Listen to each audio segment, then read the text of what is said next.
वज़ीर आज़म आज़ाद कश्मीर चौधरी इनवारुल हक ने कहा है कि बेस कैंप का पूरा निज़ाम तहरीक आज़ादी कश्मीर की मरहून मिन्नत है और 3 अफराद के लिए कलम का हिसाब है और एक वक्त का काजी, वक्त का इमाम और वक्त का हाकिम।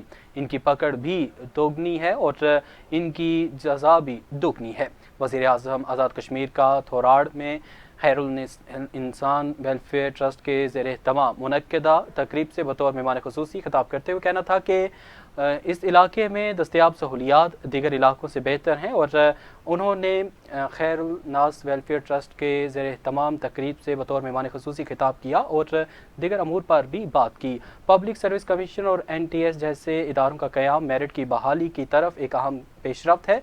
वज़ीर आज़म ने इस मौके पर 2 अहम सड़कों की तामीर का ऐलान करते हुए कहा कि आवाम के टैक्सों का पैसा ईमानदारी से आवाम पर ही खर्च किया जाएगा।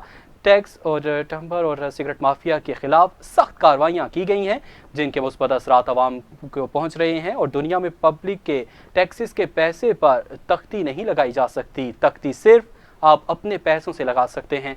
वज़ीर आज़म ने खैरुल नास ट्रस्ट के मुंतज़मीन को अवामी खिदमत पर खिराज तहसीन पेश किया और कहा कि हुकूमत अवामी मुतालबात के हल के लिए संजीदा है, बाकी मुतालबात भी तरजीही बुनियादों पर पूरे किए जाएंगे। वज़ीर आज़म आज़ाद कश्मीर ने ट्रस्ट की तरफ से तामीर, सड़क, एम्बुलेंस की फरहमी और स्कूल की इमारत की तामीर का इफ्तिताह किया।